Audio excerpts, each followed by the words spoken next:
Welcome to Your Family Dog, a podcast dedicated to helping families love living with dogs.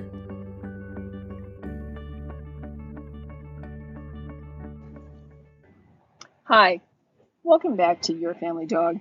I'm Julie Fudge Smith, and I'm here, as always, as usual, per se, with the lovely Tina Spring. And we say that pretty much every time we open this up, so we might as well just record that, I think, and use that as our opener. But nonetheless, we're here together. We don't have a guest today. And when we were discussing topics, we were broad-ranging and settled on one that I think Tina and I both deal with on pretty much, at least a weekly, if not a daily basis. People calling and ask us about this particular issue. It's a huge, huge one. And that's house training. And I don't know if Tina has found this to be true, but most of my house training clients, the ones that are having difficulty, tend to be with smaller dogs. And that seems to be a bigger issue. I don't know if it's just because they have smaller bladders or what, but I know that the little dogs tend to have a greater difficulty in house training. So what do you do with the dog who doesn't seem to want to learn to go outside? So, Tina, what are you doing to that? Okay, so this actually was prompted for me today by a Facebook post on a breed group specific page today. And the breed group that the woman was saying, like, hey, I'm really frustrated with my dog, it's actually a breed group that I would generally say is crazy easy to house train, right? So I do think that there's quite a bit of disparity between the dogs that are easy to house train and dogs that are not easy to house train. And there definitely is a continuum. My experience is that toy breeds do, in fact, just take longer. And I don't know why that is. It just is. It just is. It just is. And it's really odd because I don't know why that's different. Maybe some veterinarian or behavior person can jump on and give us more information. So for this dog is a year-old medium-sized mixed breed dog that's a village dog, right? So one of the things that I find village fascinating. Dog? What is a village dog? Oh, so Hotcake from Turks and Caicos. I was going to say, does he sing YMCA? Probably. She, okay. Yes. She. So, so that's going to bring, so breed tendencies kind of feed into this. So when I think about this dog, one, it's a female, so that's going to make me think about, like, ooh, do we have, like, potentially spay incontinence? If it's an intact animal, do we have pyometria? Do we have a UTI, right? So first, medical. And then secondarily, it's a breed group that's, the feral dogs tend to be pretty anxiety ridden. And so potentially when they're taking her outside, she's so overwhelmed by the environment, she's not settling down. So that would be my next set of questions. Like, is she emptying out and then we're going on a walk, or are we constantly moving into new territory? And then third, how are we managing it in the house to set this dog up for success? So is she being free fed? Is she over drinking, which young dogs absolutely will sometimes do? Like, there's a whole bunch of pieces to pull apart on this. So first is medical. So when you have someone who contacts you and says, hey, we have an 8-month-old puppy or a year-old puppy who's still not house trained, what medical things do you ask them to go to the vet and get checked out? Me? Yeah. I usually tell them, well, one of the things I ask them is, were we housebroken for a while? Because that can also tell me too. If everything was fine and then suddenly we're not housebroken, that indicates to me that there might be some sort of UTI, some sort of physical reason why we are now breaking down. And the classic response to that was, well, she sleeps through the night. And I'm like, right, that doesn't matter. That doesn't matter. It doesn't matter. But part of it depends on whether or not we've had a complete breakdown, whether we had been potty trained and now it's broken down. I may take a different course with that than I would with a dog that was never house trained. Right. And so that would be my first question. And if I'm going to send it to the vet, what I usually do is I ask them to have a urinalysis done and to culture it, so we know exactly if there is a UTI, exactly what antibiotic is going to be most effective. But I also ask them to have a complete physical done and to take a look at, are there other issues that could be going on here? Because there could be, if it's painful to urinate, I mean, maybe there's kidney stones, maybe it could be that it hurts to pee because I've, pulled some muscles, or I've strained some disc in my back, or, whatever. So what I want the dog to be evaluated for pain and for other things. And sometimes I'll say, well, depending on how old the dog is too, is, have you ever done any blood work? Because it might be a good idea to get a baseline blood work done, because there could be some thyroid issues or something else going on. And we want to take care of any underlying organic cause before we launch on some huge behavior modification program. Right, because sending a child to an EBD classroom because they have juvenile diabetes is not appropriate, right? It's not that the child has a behavior problem. We're solving the wrong problem. And that's what I often see with families, understandably, is they're getting really, really frustrated, and they're adding more and more pressure into the system. And big surprise, being mad at your dog doesn't make it easier for them to learn to pee outside. Like it's not usually conducive to helping the dog be successful that way. Correct. So the other thing I had a new one 2 years ago. I actually had a German Shepherd puppy come into me.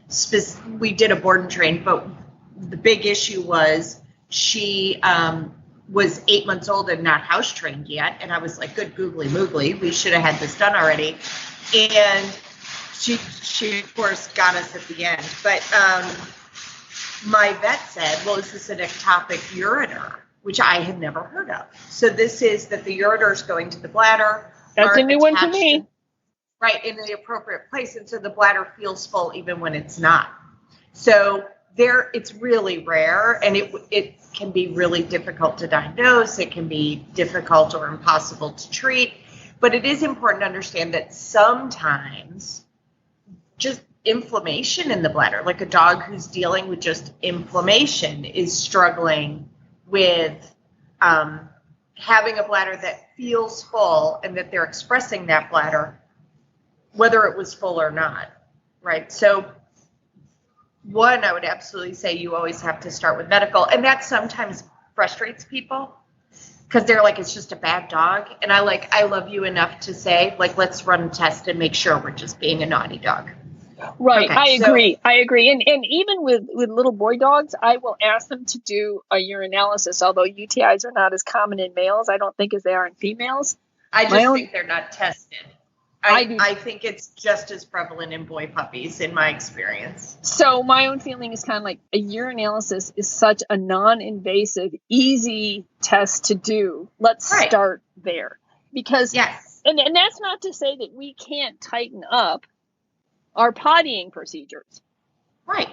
So we can start. So while we're waiting for test results to come back in, there are certain things you can do that will increase the likelihood that we're going to be successful. And I don't know about you, but one of the things that I find happens all the time, there are many things that happen all the time, but one of the ones I love is they open the door, let the dog go out, and then they call the dog pees, then they call him back in and then give him the treat. I'm like, what are you rewarding the dog for? You are not rewarding the dog for peeing in the yard. You're rewarding the dog for coming inside, which is not a bad thing, but be aware of what it is you're actually rewarding the dog for doing. Well, and it can result in a dog who fake pees. Right? They go out and they squat. My mom had a dog who used to do this all the time. She would go out and squat and look at you. She wasn't actually going. She was just hoping for a reward. Little smart stinker, dog. Right? So they are pretty quick. They're pretty smart. So next up, once I'm like, okay, we're struggling, like, is it urine, feces, or both, right? Because that matters too. So once we've ruled out medical, and sometimes that takes a little bit of time, then I'm going to look at the basic setup. Like, are we feeding and watering on a schedule? if your Chihuahua is drinking a gallon of water a day, yeah, you're not going to house train that puppy because the puppy is overwhelming their system with water. We have a different problem happening, right? So that's in particular for young puppies are very resistant to the idea of metering water. But I would say, like we meter food, if we know when it comes in, we know when it comes out, and assuming that we're monitoring to make sure that our puppy is not getting dehydrated, metering water so that you can predict when water goes in and when water comes out, and you're measuring the intake of the dog, just like we do with food, is probably not a horrible thing to do and allows you to make things more predictable for the puppy. Or even a year-old puppy who's struggling with house training. So a lot of times I see these dogs who it's, our year-old lab puppy goes outside and plays in the pond and then gets hot and then comes in and drinks 2 bowls of water and then big surprise he's peeing in the house. Well, right. Because it's like me going to the restaurant that keeps filling my liter cup with water every time I blink my eyes. Yes. There have been times I've literally used the bathroom, and while I'm washing my hands, I have to pee again. Right? So we flooded the system with too much input too fast. And like our sweet adolescent dogs, they're not always great about self-regulating sleep or food or paying attention. They also are not really great at self-regulating about water, and sometimes are a little fixated on that too. So it's my understanding from a quick Google search, every vet just decided to cringe, that dogs need between 1/2 and 1 ounce per pound of body weight per day. So if you have a 30-pound dog, figure 30 ounces of water is probably a reasonable starting point. And then, of course, monitor for dehydration. I'm not advocating dehydrating your dog in order to house train. But you can monitor intake of water and intake of food, because if you know when it goes in, you have a better chance of guessing when it's going to come out. Absolutely. Absolutely. And I have, I like the idea of monitoring it, because I've had people who have said, I'm really worried that my puppy might be diabetic because of the amount of water that he drinks and the amount of water that he pees. And so in thinking about that, I'm like, you're right, Tina. If you're drinking a lot of water, we're going to urinate a lot of water. What I would tell you, though, is like with Clementine recently, she had a UTI. And we were watching. She wasn't drinking any more than she normally drank, but she was peeing like 7, 8 times on a walk. And I'm like, that isn't normal. That is not what Clementine does. So I'm like, we need to get her in, because there is something going on here that's not right. And sure enough, we decided that since we might as well do the whole thing, so we actually had blood work and everything done on her as well, just so we have a baseline. And indeed, her blood work was completely normal, but she had a raging UTI. And so the other thing she kept doing, this is interesting, I thought I would mention this too, is she's a puppy, right? She's like 15, 16 months old, and she was getting fatigued on walks when Zuzu wasn't. We would be walking, and we were not going out the heat of the day, and she would just lay down on the cool grass and refuse to move. There was one time I had her for a walk. It was a really cool afternoon, and we went for a longer walk because we hadn't been able to, because it had been really hot. And at one point, I called Brad to come pick us up because I didn't want to try and make Clemmy walk all the way home. Zuzu's 6, and she had more stamina than Clementine. And that's what really worried me. It wasn't, and then I noticed that how much she was peeing. And I really think that the UTI had an effect on her stamina. I would agree. And honestly, most women, UTIs are the first time that we understand murder-suicide, right? Like if you get a bad enough UTI, it's debilitating. Like you can't think. It's like your brain's on fire. So when we're talking about young dogs, often I'm seeing a big increase in negative attention seeking, fatigue. They're not sleeping well when they are sleeping because their hoo-ha hurts, and they're uncomfortable, and lots of mouthing and biting and jumping up and just basically being grouchy about everything. They're just really raw, right? Because they don't feel well. And I will tell you, one of the things that the owners, the families that I think struggle the most emotionally with this is when they're positive the dog's just being a jerk, and then we go and we run a culture and the dog has a really serious negative outcome, right? That the urinary tract infections can become septic. Like, you can kill a living thing with a UTI.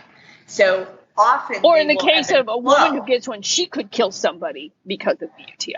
Yes, or become septic. Like, it's one of the top causes for sepsis. So while we think like, oh, it's a UTI, it's not a big deal, right? Because they're generally easy to treat early on, but they keep going up the urinary tract until they can actually cause pretty spectacular damage or death. So while we think of it as like kind of a pretty common thing, we also need to monitor and treat it because it can become quite serious. Yes. So I've had a couple of families that their vet was resistant to testing. And when we finally went and got a second opinion, we found out the dog had been very seriously ill for quite some time.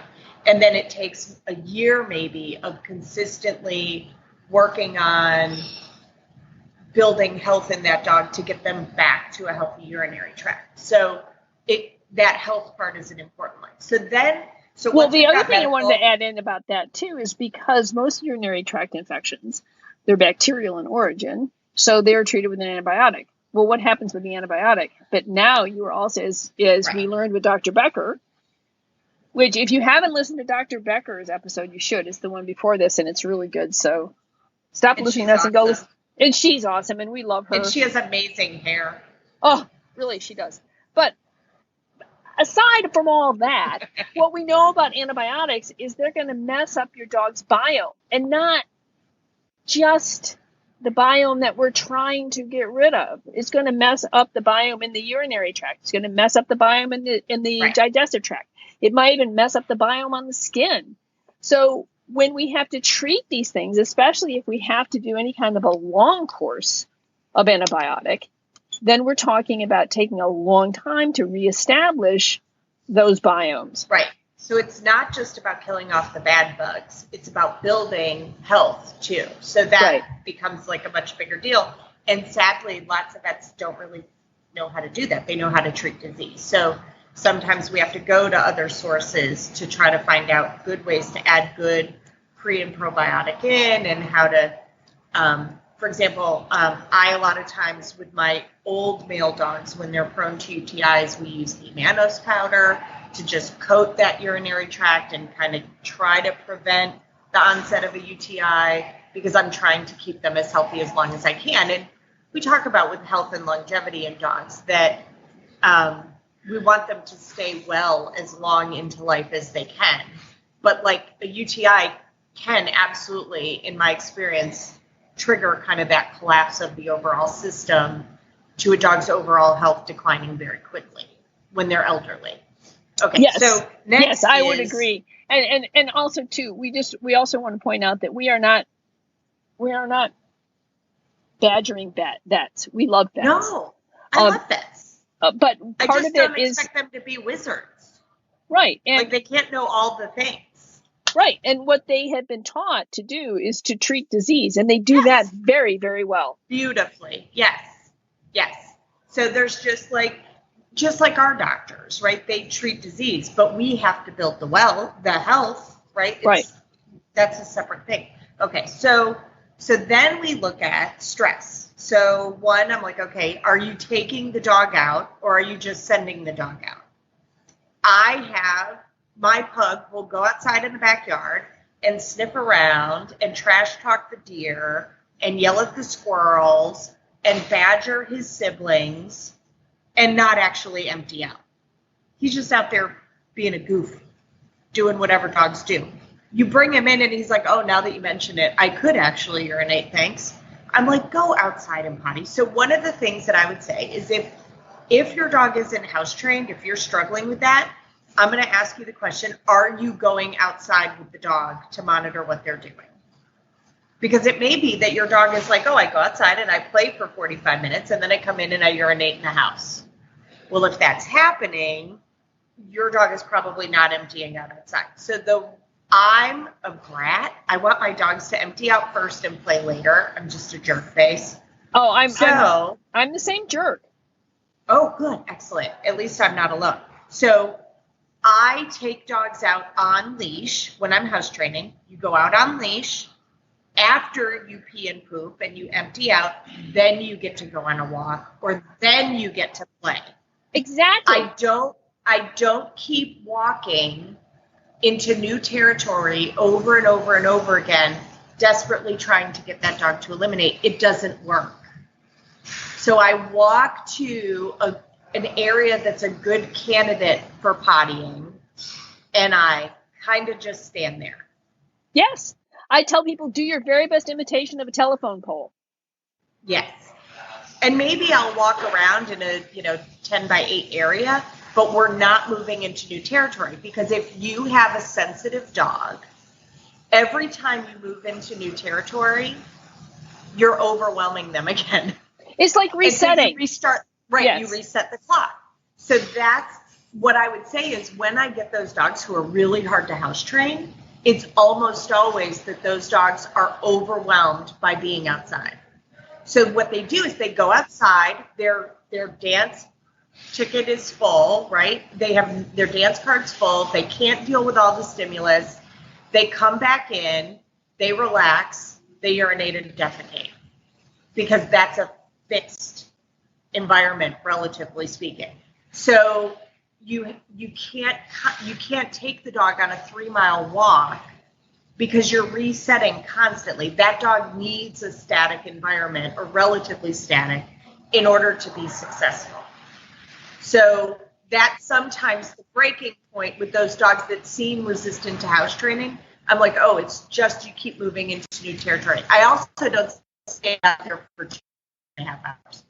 I literally go out, stand in the spot for no more than 5 minutes. At the end of 5 minutes, you come in and you get crated.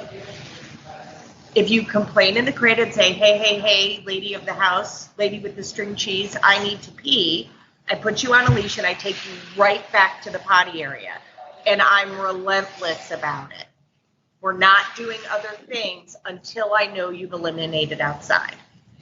Right. I do something very, very similar. And one of the things I tell people is that, for example, when my dog Bingley was a puppy, and he was house trained. He was house trained. I knew he was. But he had this thing for a while that we would go outside and he'd go potty, and then I would wait and I'd wait and wait. He wouldn't go, so he'd come back and he'd pee on the stairs, going up the stairs. So I ended up calling one of my trainer friends in Virginia, and she said, Julie, what would you tell one of your clients? I'm like, I'm not in client mode. I'm in owner mode. What do I do? And one of the things she told me is just leave him on his leash, come back in, wait a minute, and go right back out again. And, right. And that's indeed, and that fixed it. And he went out again. One thing I tell owners too is, like, I was just talking to one owner, and she was ready to rehome the dog because she was so frustrated with house training. And I said, that's probably the number one reason why dogs get rehomed. But what I said was, you're just letting him out, and he plays and he romps. His favorite thing in the whole world is to play in the yard with either the other dog or the crab apples. He bats the crab apples everywhere. It's just the cutest thing I've ever seen. So I said, we don't get to play. We must go out and do our duty to God and country first. And then as soon as we do our duty to God and country, peas, and then you get the cupcake. So yes. I a lot of times start by taking the puppy in the front yard, or the dog in the front yard, in the boring flower bed where there are no crab apples and no obnoxious bug. Right? There's no squirrels. It's all very boring. It's a very utilitarian area. They're kind of, for our yard, there's a little bit of a natural blind from the street, so they're not being overwhelmed. And there's nothing fun to do there. All we do is potty. Okay, so then my other question is, are we feeding on a schedule? And how are we confining that dog? Like, how are we supervising? When the dog is eliminating, are we keeping a log? When the dog has an accident, are we logging where those accidents are happening and what time of day, and perhaps which daddy was in supervision mode and not paying attention. Yeah. What Yeah. was going on. Because we will start to see perhaps some trends about when errors are going to occur. And then when we're cleaning, how are we cleaning up those accidents, those errors, so that we're cleaning on a dog nose level, not a human nose level? Right. Right. And one of the things that I will tell people is stop free feeding. Oftentimes I find dogs who are having house training problems is we're free feeding. And it's like, well, if for no other reason, then don't free feed, because you don't actually know how much your dog is eating. And one of the key indicators of a dog's health is how well does it eat. And if you don't know how much your dog is taking in, you don't know how much is supposed to come out. And if we're not eating and you're not keeping track of when you're filling the bowl and stuff, you're losing an important indicator for health. So there's a lot of good reasons to stop free feeding. But one of them is you can control then a little bit better about when it's going to come out the other end. Right. Right. So, for example, I got a call this morning about a dog who's 8 months old, an 8-month-old mixed breed dog who's not house trained yet. They're like, we take him on a 2-mile walk and then he poops right after we leave. So I'm going to tell you that's going to be a fearful dog who's overwhelmed with stimulus. And my guess is that they're overfeeding, that he's 8 months old, right? His caloric needs reduced, but we're probably still feeding what we were feeding before. And so the dog is having to poop like 6 times a day. We'll just cut his food back. Like, we're probably overfeeding. Like, I'm going to make the bold statement that when I meet him on Friday, he'll be a little bit of a chunky monkey. So some of it is like a good trainer. Like, I don't charge for these calls, right? When somebody calls me and I help them triage this, I can't house train your dog for your house. You have to do that. Now, can I get the dog in routine and sort out what works for that dog or doesn't work for that dog and crate train and all those things? Yes. Yes, absolutely I can.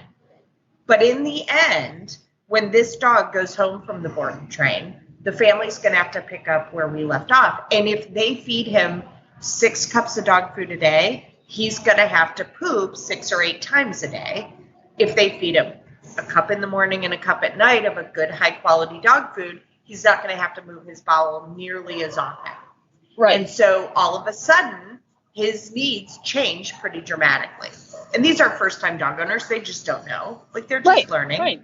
And I'm happy to teach them, right? So then I'm looking at, again, like, where are the errors happening? So, are we using 8 different doors to go outside? Yes. How is the dog telling us when they need to eliminate? Some dogs, I used to joke about my Shih Tzu that if you didn't hear him look at the back door, he'd go poop in the dining room. Mm-hmm. I can only assume that's a Shih Tzu's favorite pooping location. Oh, I think it is. I had a Shih Tzu, same thing, and it was so we bell trained. It took forever to train that dog to go outside. It was like 2 years. So that's just the way they are. So I will say that there's a local breeder here in Georgia who has Yorkies, and her dogs do not lift their legs in her house. And I was like, stop. You're kidding. Stop. Hold the presses. Tell me what you do. Yes. And I know that this is going to be controversial, so somebody's probably going to be upset. Hear me out. I'm not talking about being inhumane. So she uses belly bands. So a belly band is just a piece of fabric that goes around the dog's abdomen. She has itty bitty dogs, so she puts a light day panty liner in there. And it goes around the dog's abdomen when he's active in the house. If he tries to lift his leg, the panty liner catches it. And when she goes to take him outside, she can see, did he attempt to urinate in her house? If he did, she washes his little belly down because urine goes on as an acid and it dries as a base. So it can be a major irritant to skin, right? So I'm not talking about put the belly band on and then just be mad at the dog and let them, burn their skin with their urine. I'm not advocating for that. You do have to wash them down and be like, okay. But she doesn't start giving any real freedom without a belly band until she has had a full 12 weeks. Wow. Of no errors in the belly band. And she has intact male Yorkies. Things that like to pee on everything. Right? So these are dogs that are used for breeding and showing. They're beautifully well trained, but she was like, I am not having dogs pee all over my house. Good for her. I really like that. In fact, I have a client this week who was using a belly band. And yes. So yeah, it can be a very effective means and of helping to control. I'm not talking about like let the dog lay in their own filth. That's ridiculous. No one's advocating for that. Absolutely not. No, that none of that. And what I have found, at least in my own household, if we have an accident in the house, it's usually not the dog's fault. It's usually my fault because I wasn't paying close enough attention and I wasn't restricting freedom enough. That's one of the things I always ask the client. I said, one of the things that I have found to be one of the biggest banes of house training and what the biggest mistake is too much freedom both inside and outside. Absolutely. In my household, you have to earn that freedom. You are either tethered to me or you're in a crate until I can trust you with a playpen, behind something. A gate. Because, I will tell you, I had a college student years ago, this was mortifying, that she had a Chihuahua puppy who was delightful. He was awesome. I loved him. He thought he was big. He was hysterical. So what Chihuahua doesn't? I kept asking her. He was super, brave. He was super funny. He'd play with German Shepherd puppies. He was hysterical. So I kept asking her, how's house training going? She's like, it's great. He's never, ever had an accident in the house. And then she went to move out of her apartment. And when they picked up the bed and moved it, they found that he had been using under the bed as his personal little oasis of potty area. It was ridiculous. Now, how she didn't smell that, I don't know. I try not to judge. Maybe she has a false sense of smell. I don't know. But it was she called me mortified, right? Because it was poop stalactites. So, or whatever the ones that come up from the bottom. Yeah, no, it was bad. So we just went back to, okay, he is not house trained. You thought he was. This is how we're going to work on it. And so we went back to doing it. Now, I will say when our dogs become elderly, sometimes they become incontinent. Mm-hmm. And so, as a matter of fact, I've had one old dog who did become incontinent, and I changed how we were creating to a puppy playpen where elimination could drop through so that my dog wasn't destroying my house, but also wasn't laying in filth. He was embarrassed. He had no control over it. And I was happy to just change out, the stuff that needed to be changed out. It wasn't horribly gross to manage him, and he still had a good quality of life.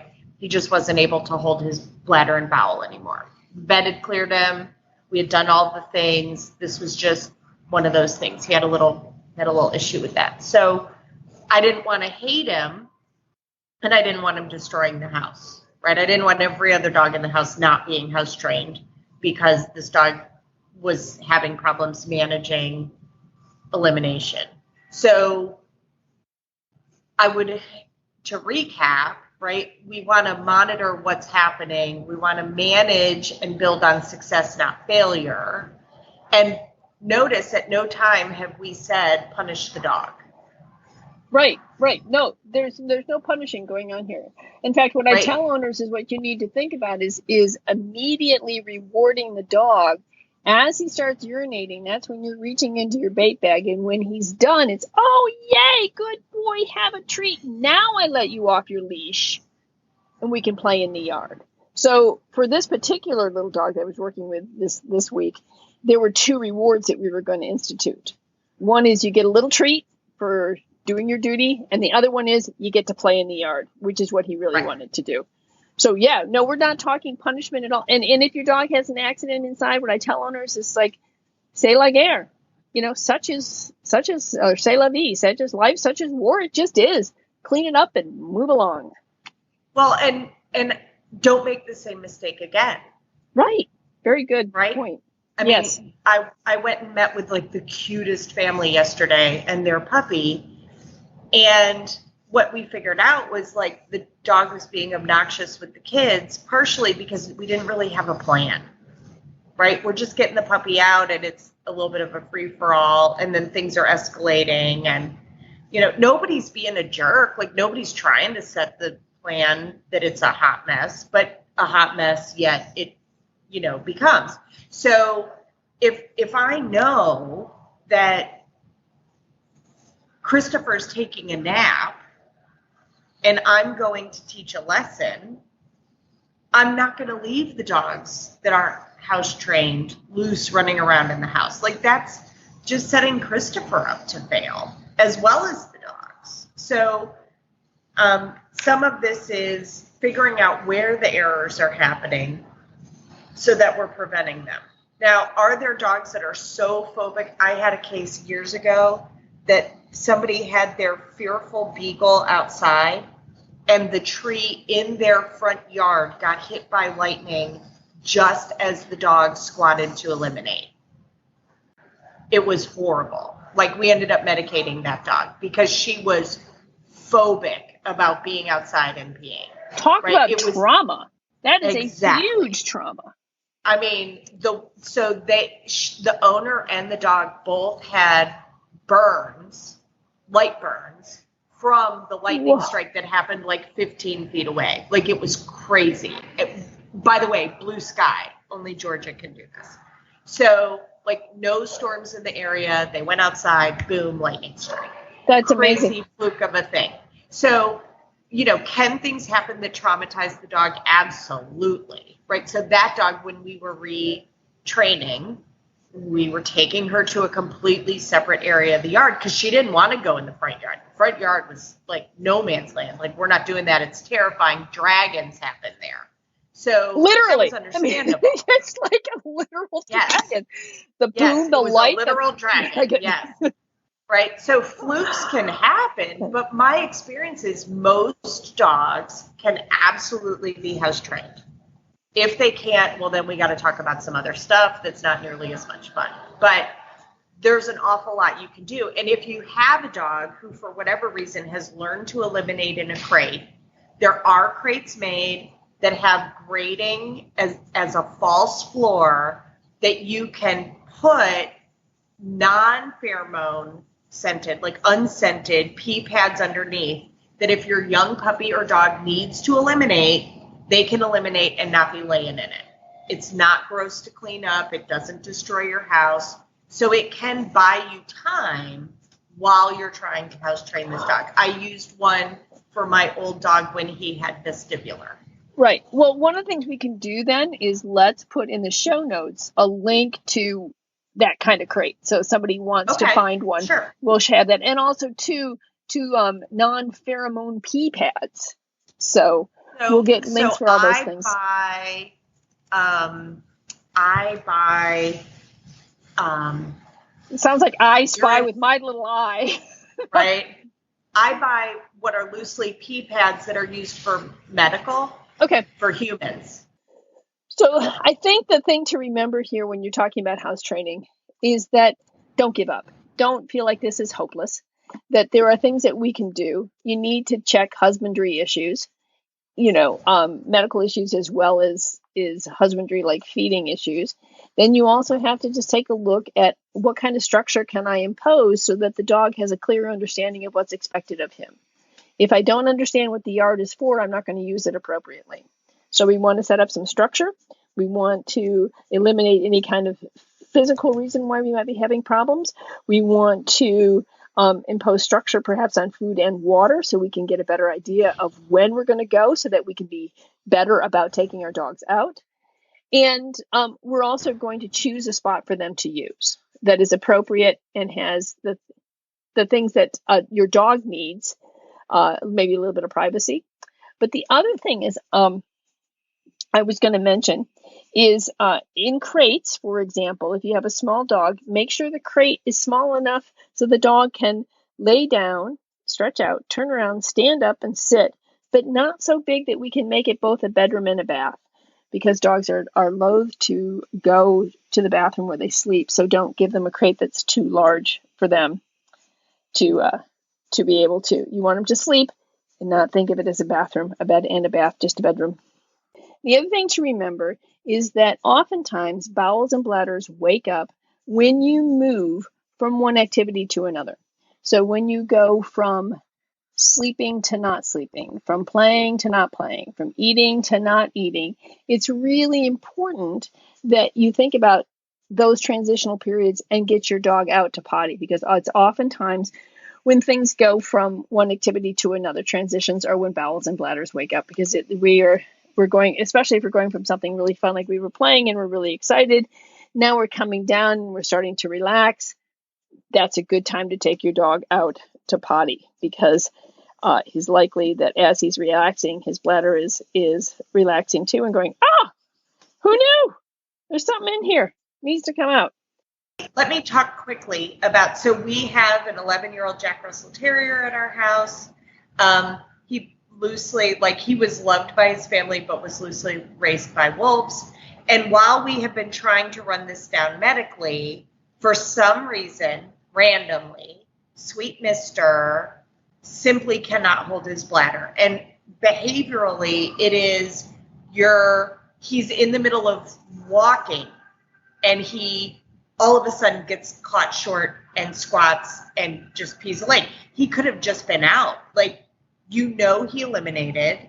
We're doing all the things, and yet he just gets caught short.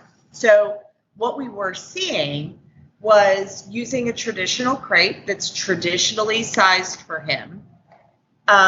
He was eliminating in the crate. If you removed bedding, then the poor kid was just laying in it. He was getting baths constantly. All the traditional methods of how to help him house train were not really working. So right now we have surrendered a little bit. So he's in one of these drop-through crates that we just talked about. And when I get home later on, I'll take some photos and send them. But he has his cushy bed on one side. He has this grating on the floor. And then you'll see that there's a urine pad underneath that does not have pheromone. It's just a medical pad, like for someone who's bedridden, to catch fluids. And if Mr. needs to eliminate, he can, and he's not laying in it. It's a lot easier for me to clean than climbing into a dog crate and trying to clean and disinfect and deodorize that. Our house doesn't smell yucky. And I can clearly observe, was he successful holding his bladder, or did he have a problem? So I can give better data to our veterinarian. So these drop-through crates, while they're really created for puppies, can absolutely be used with adult dogs or with a dog that's really struggling with house training to make it easier to care for them and keep things clean so that they're not laying in their own filth, because that sounds terrible, right? That's a major yucky thing. That sounds awful. I would not want to lie in my own urine. So, no, I get that. All right, so we have several suggestions for you. We're going to have some stuff on the website. And if you have problems or concerns about house training and you just feel really stuck, our advice, once again, which is what it usually is find yourself a good positive reinforcement trainer to help you work through some of the issues here if you feel like you're stuck in a corner. Because usually these things, with just a little bit of tweaking, we can get you through this. So, And be patient with our questions, right? The last thing a trainer wants to do, hopefully, is to tell you to do something you've been doing for 6 months already, right? We're just going to frustrate you. So many times we're going to discuss things with you, and our goal is to find things that we somehow missed that'll be the magic key to helping you have your dog house trained. We're not judging you. We're just asking for more information because, for example, if I was trying to get to Julie's house and I called her and said I'm lost, we're going to hopefully start not with her telling me to turn left and right, but to figure out where I am first. That's right. Right? That's so right. That's what a good behavior professional is going to do. They're going to start with, well, what have you tried already? They're not trying to exasperate you, though it might feel that way sometimes. And it's not a test. We're not sitting here at our offices judging you, usually. I'm kidding. We don't really judge you. We don't. What we're looking for is, where's there a gap that maybe would explain what's potentially going on. Right. So right. Be patient with us too. And we're sorry your dog's making a mess in the house. That sucks. Yeah, it does suck. And we understand that too, which is why we want to help you solve the problem, which is why we're asking as many questions as we are so that we can help you find the right answer to this particular problem. So with that, thank you very much for listening to Your Family Dog. Please like us and share us with your friends. That's how we get a little bit more recognition and make ourselves available to others. So thanks for listening, and we'll see you all next time on Your Family Dog. Thanks for listening to Your Family Dog. Got questions? Interesting ideas? Visit www.yourfamilydogpodcast.com to share your thoughts.